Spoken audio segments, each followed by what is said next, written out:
Welcome to this episode of the Michele Tafoya podcast.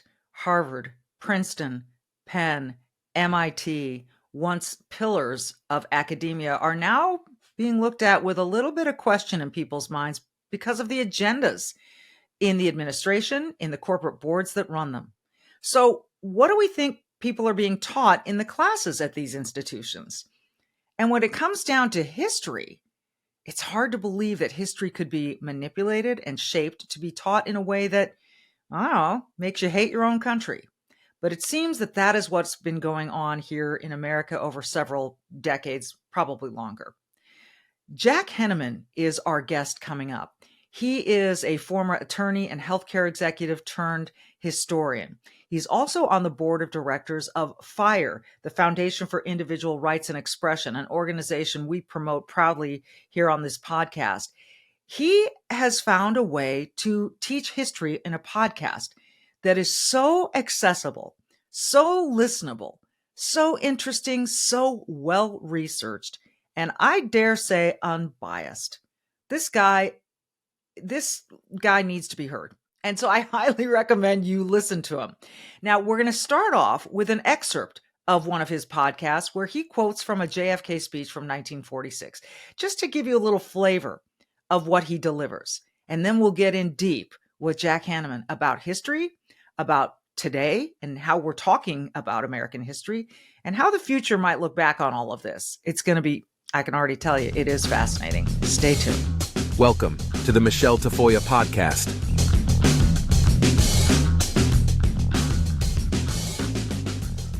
Conceived in Grecian thought, strengthened by Christian morality, and stamped indelibly into American political philosophy, the right of the individual against the state is the keystone of our Constitution. Each man is free. He is free in thought. He is free in expression. He is free in worship. Well, that is from one of your episodes surrounding a speech by JFK. Welcome, Jack. I'm so glad to have you here. And it's been really interesting to dip into your podcast and listen. But it makes me think of a lot of questions that a guy like you, very accomplished, very sought after, obviously on the board of directors of FIRE, which we're a big fan of. What made you want to do this? It's almost as though you're teaching a history class every episode. Well, thank you first for having me on. It's an honor. The idea really came to me as a pandemic project. I sort of work part-time doing consulting and such. My wife was very busy. She's a psychotherapist, and by the time September rolled around, I wanted to visit my mother in Charlottesville, Virginia. I live in Austin, Texas. So I swabbed up and drove to Charlottesville and visited my mom. And then I went on a 3-week pandemic drive-about, September 2020 into October. Listened to podcasts, sort of reported this to my Facebook friends, and a law school roommate turned me on to David Crowther's History of England podcast, which is very detailed and is now 12 years along. And I listened to 30 or 40 episodes and wondered if anyone had done a similar thing for the Americans. And really no one had. There's obviously a lot of history podcasts, but they bounce around. They don't sort of do this sort of granular progression that I'm doing. And I really did it as something to do, taught myself everything. It's still completely, I do it all myself. I don't have a helpful producer. And it sort of took off. And then I've gotten a lot of sort of positive feedback, and now it's the funnest thing I do. And I, love the new community that I've sort of built up around it.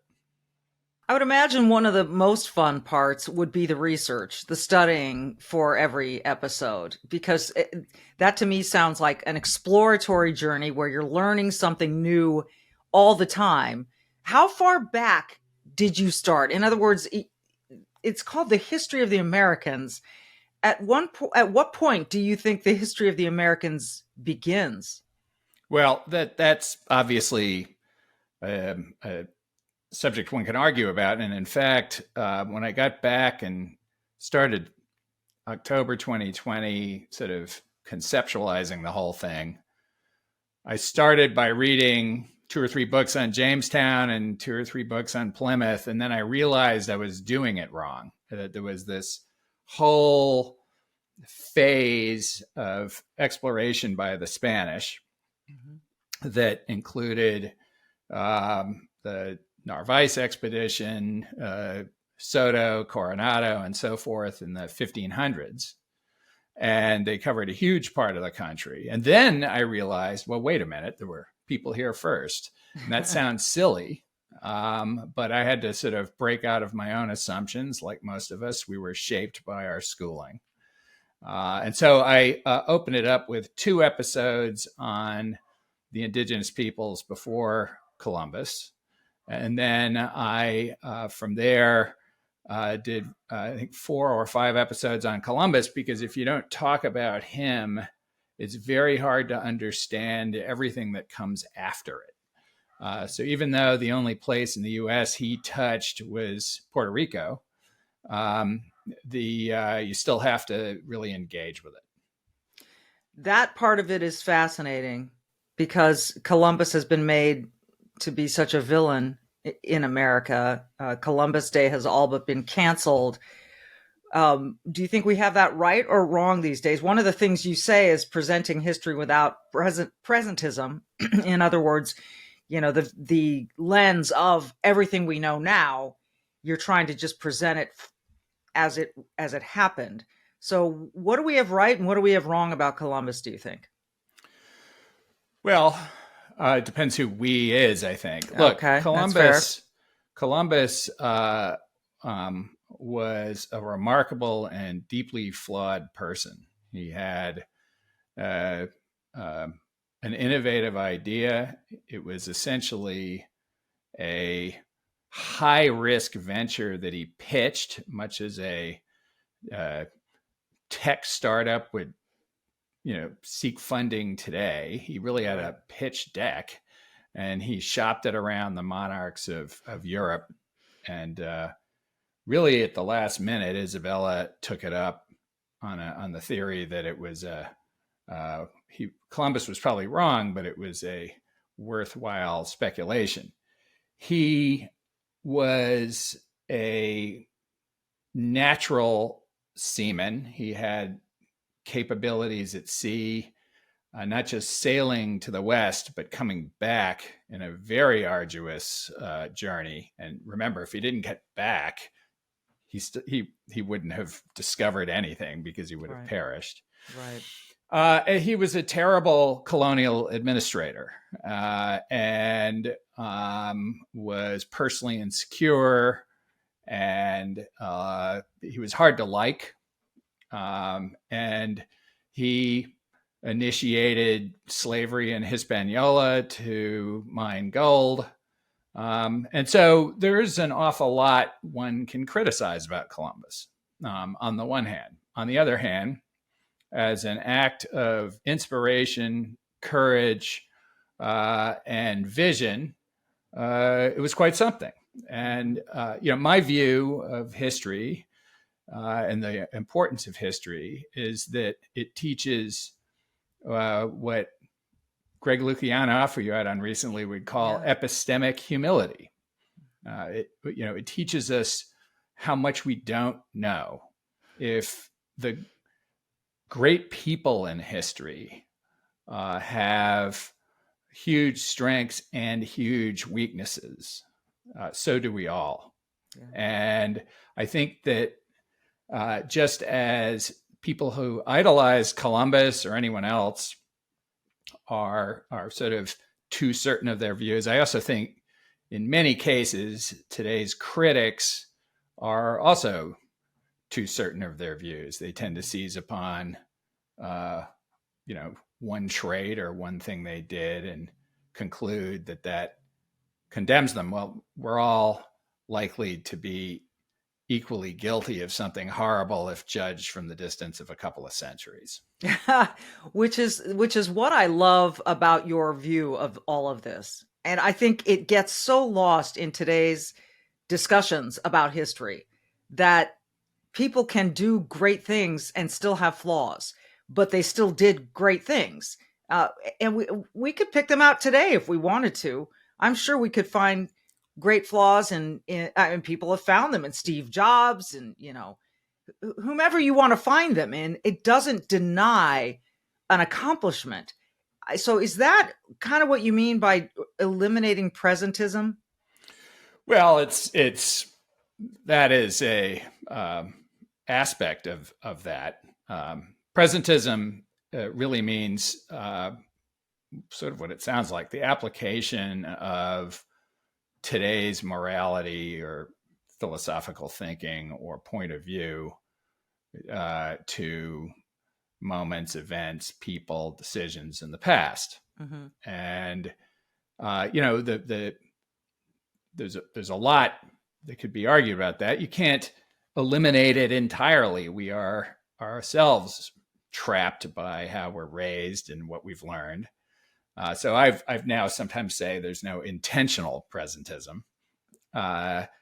We all do our best. But I think that the famous historian's expression, and I don't know who said it first, the past is another country. And it is as perhaps unwise to try to judge the past any more than you would judge some completely different country. And one of the things that I find strange today is, a lot of our schools, we will denounce figures from our past, but we would never denounce some current leader from, I don't know, Nigeria or Colombia or Iran in the same terms. And yet our own past is just as alien, if not more so, as, other countries of the world that we'd be much more reticent about criticizing. How do you think, so, Columbus, we can move ahead to the founding of the United States, et cetera. These figures were painted and drawn and quoted on paper and in print. And now we have all of the technology, and we have for some time, to have recordings, to have video, to have all of these things, and some way terrifying deep fakes. But if we just were to rely on the accuracy of today's technology, I think it's so easy for people today to envision a George Washington, Thomas Jefferson, Ben Franklin, and almost an animated cartoon drawing in their high school history books sort of way, and to take them less seriously as real humans, because they don't necessarily have, photograph proving this person, or I don't know if I'm making this clear, but today you can look back now and you can see video of John F. Kennedy, and you can hear his voice and all of those things. How much of a difference do you think, this is a little kind of, I'm asking for your judgment here, but how much different do you think that gives the perspective of those differing generations? Well, that's a very interesting topic. I think that video conveys a lot of information that video and recordings convey a lot of information that it's very hard to extract from documents. That's got to be the case. There's probably something deceptive about that too. It's easy for us to think we know somebody better than we would have without that stuff. Do we know, just to be bipartisan about it, do we know really very much about Barack Obama or Donald Trump? We think we do, but do we? I don't know. I think I'm extremely humble in my own ability to make these assessments. So, I think it'll be interesting to see as the era in which we have sound and video for our national leaders, national heroes, especially in large quantity, is that lengthens. I think understanding how that influences our perceptions of them will be a very interesting project. Yeah, I think so as well. I just, I find it seems very easy for people to tear down statues of people that they don't really see as human. And, they see them almost as a caricature. And they, again, judge them for the flaws. They apply presentism, et cetera. And I think that's just been a really tragic development in this country. But go ahead. You want to say something? If I may opine, I think, yes. The statues are a complicated topic. I would say in many cases, my objection to taking them down is less political than it is that I think it's a lost opportunity. I think that in many cases, the statue creates an opportunity to shape a new narrative and to have that conversation around it. And that when you take the statue down, the focal point for the conversation goes away and people are less likely to learn. On the other hand, a lot of these statues were put up for presentist reasons, if you will. So, for example, a lot of the statues that celebrate heroes of the Confederacy didn't go up in the decades after the Civil War. They went up 2 generations later, really as an attempt to reframe our national perception of that war. So they were put up for a political reason. And now they're coming down for a political reason. And I struggle with that. I'm not big on tearing them down, but I have a hard time criticizing them. This whole effort is, of course, moved to places which I think are extremely troubling for our national memory. Removing Thomas Jefferson is really different than removing, in my opinion, Jefferson Davis. I mean, it's in my mind, there's a big difference between those two. And I think in today's world, it's hard to have a discussion about, where that line ought to be and the nuances that ought to be taken into account. That's an extremely good point. I'm having you on to opine, so I appreciate it when you do.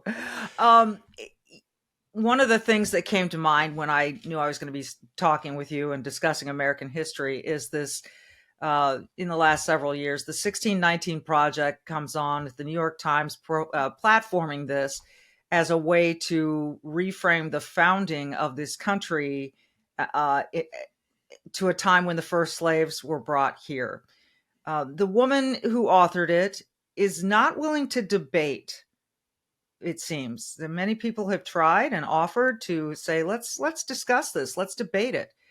And debate, as we've seen, is hardly happening anywhere in a real sense anymore, which is equally as tragic as just pulling statues down or just deciding that one person is evil and that they can't have any good about them, or vice versa.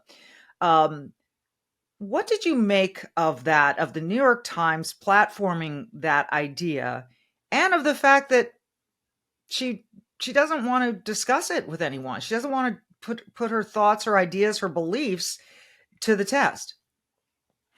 Well, the New York Times will be the New York Times. The 1619 Project, I think, has a whole bunch of different elements to it, as I understand it. And I'm not a student of it. I've read a bunch of the critiques. I've not read the big, thick book of all the essays. I want to be very clear about that. Sure. I think it is one thing, and a good thing, to elevate a lot of the scholarship that's been done in the last 50 years to understand the history of enslaved peoples in this country. And it's really been going on a long time in academic circles, and a lot of it's really good. There is, for example, been a huge project, and I'm going to not quite remember the exact name of it, so apologies to the scholars involved, but to pour through 17th, 18th, and 19th century shipping records and build a massive database of where enslaved peoples were captured, how they were transported on what ships, to what places, and where they went. And this has been a massive effort that's told us a tremendous amount about the history of slavery in the Western Hemisphere, not just in the United States. I think that's awesome. I think that a lot of the work that's been done to understand this is great. And I think the New York Times, in elevating a bunch of that, so it's more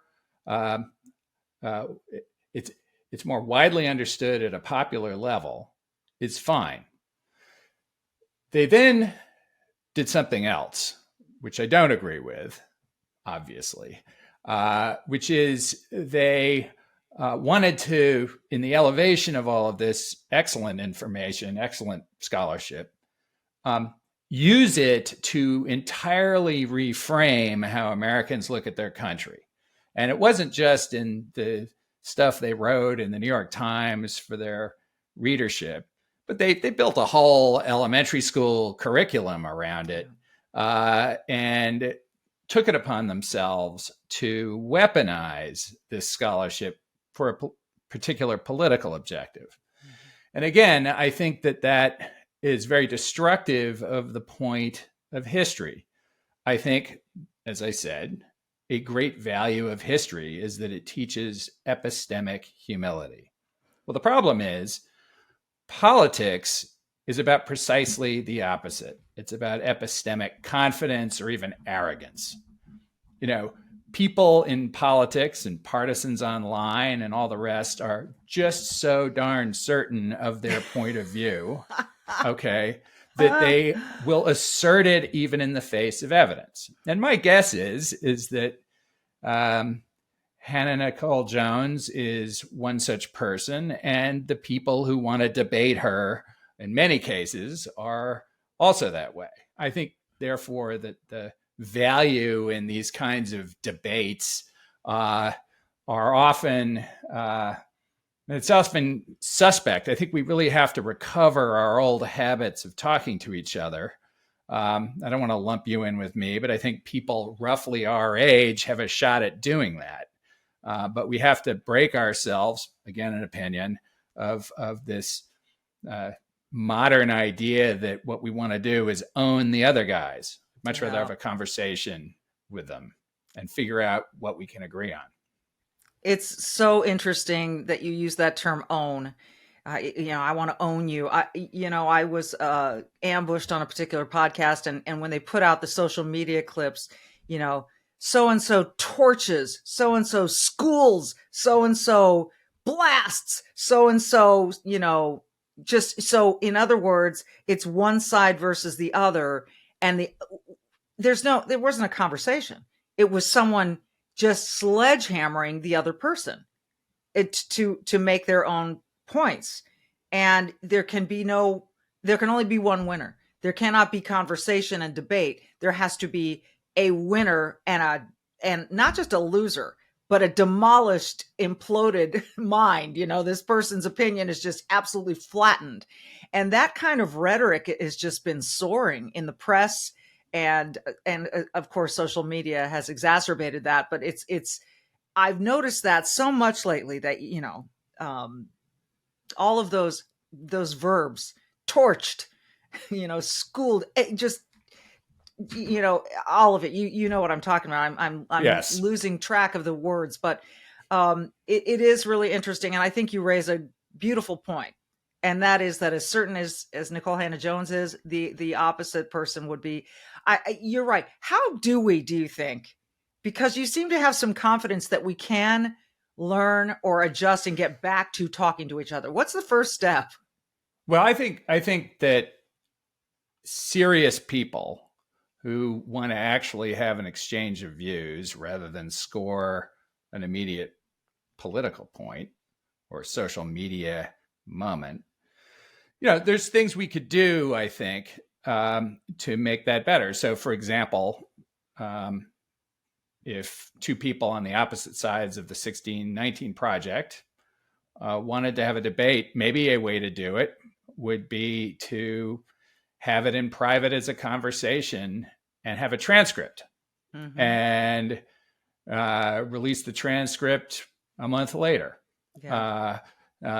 And have people digest that,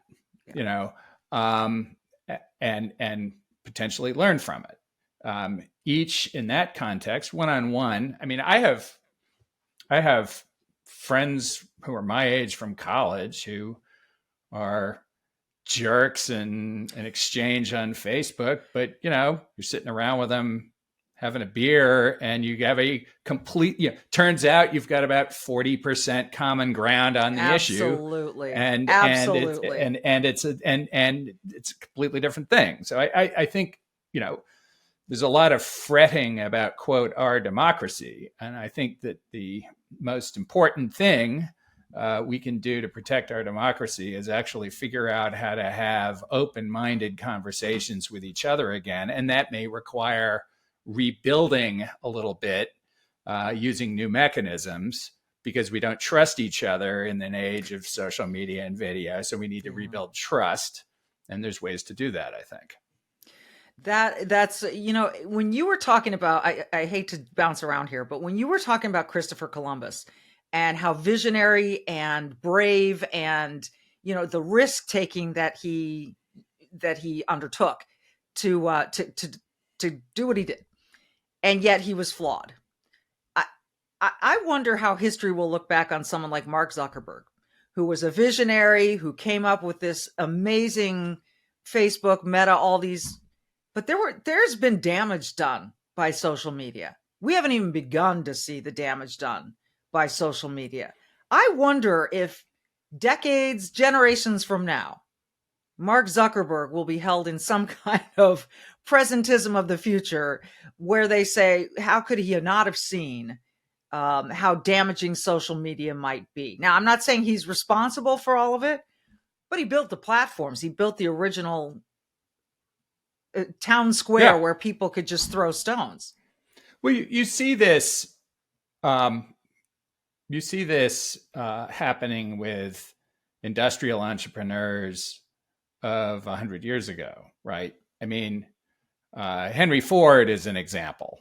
Okay, Henry Ford was an awful anti-Semite. We know that now. Probably knew it then if we were paying super close attention. And he unleashed. He basically made the automobile possible for ordinary people. And that has been extraordinary.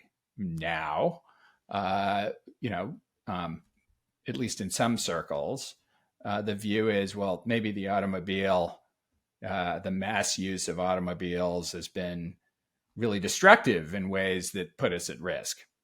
Not my point of view. I'm just saying that it's a perception that's taken hold. So leaving aside Ford's personal defects that made him somebody you wouldn't necessarily want as a role model in some ways, his legacy in business may be looked upon very differently even in 30 years from now than it was 30 years ago. It's interesting. I think there are a number of industries we could look to and say that, and certainly a number of leaders we could look at, and we'll dissect opinion after opinion and decision after decision as the years go by and decide we feel differently about it 25 years from now than we did at the time that it happened. This is the issue. The other question I have for you regarding history, because I think it's so difficult now for people to trust academia. as we've seen recently, to trust that they are actually teaching history as it happened rather than teaching history the way that they want you to learn it. And that's why I find your podcast really, really engaging and interesting and something I can sink my teeth into, because it doesn't seem to me you come to it with an agenda except to expose it and to give it a place, and to allow people to listen. So this is really an interesting, I wonder if it's the wave that we can't trust academia to really educate people, I think, in the ways that teach them how to think. They teach them what to think. What do you think? Well, I should say I'm a long way from being a university student, and I think it's easy to, and I find myself doing it, like yakking with my wife. I'll make some comment about academia, but it's really a lot more complicated than that, including among historians. And you see this with real age differentials. Historians my age and older tend to be much more old school in their approach, and as is the case sort of across various fields, the younger professionals tend to be more politicized, and maybe there's a reaction to that coming in the next generation that's rising up. I have some feeling that may be the case. What I do think is happening, and I sort of a couple episodes back, I have a editorial sidebar that tackles this point, is that historians who tie their scholarship to a political objective today are doing exactly that. They are spending the coin of institutional credibility that was built up over a long time by academics who probably did bring political views to class, but tried not to make that the purpose of what they were doing. Nobody is entirely free from that. But academics today who say, listen to me, I'm a professional in the field, I'm an academic, and this is how this thing in the past relates to politics today, are, I think, damaging their own institution's credibility in ways that, we've seen across other institutions in recent times. I'd probably give away some of my point of view on the topic by suggesting that the public health people during the pandemic just passed, to some degree, spent the coin of objectivity or public confidence that had been built up over generations by becoming too partisan and too specifically political in their policy responses, recommendations. Right. It's a great point. I have a final notion to discuss with you.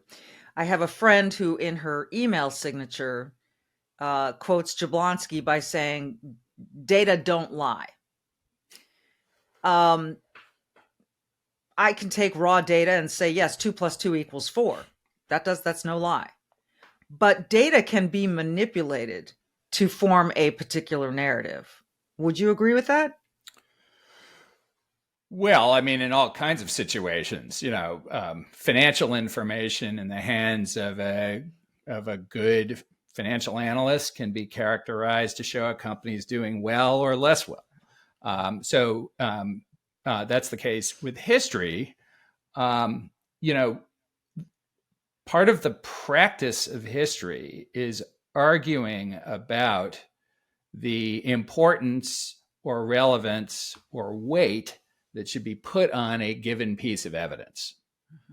And, this is a huge part of what I would call the more sophisticated argument over the 1619 project. Okay. There are pieces of evidence, and I'm not going to sort of explore it in detail, partly because I don't know it well enough to sound really competent on the point. But I do know that the 1619 project and the scholars who back it put a lot more weight on certain, I'll say, moments of evidence, documents, bits of evidence, than the scholars who say, no, look, there's always an example. Yes, there were people who had the thought that, it would be easier to preserve the institution of slavery, if the United States were independent from Great Britain. Sure. Okay. The question is, does one guy offering that in a diary entry mean that it was truly a reason? Right. And that, there were more pieces of evidence than that kind of thing. I don't mean to suggest, I'm not trying to disparage either side. I'm just saying the weight one puts on that sort of thing is really important. And today there's going to be a huge amount of it. How many emails are sent by a White House? Well, future historians will be arguing over, which ones were super decisive. And I hope they do it without having a political axe to grind. It's said that it takes 50 years to write a good history of a presidency because they can't be written by people who were taken up by the political passions of the moment.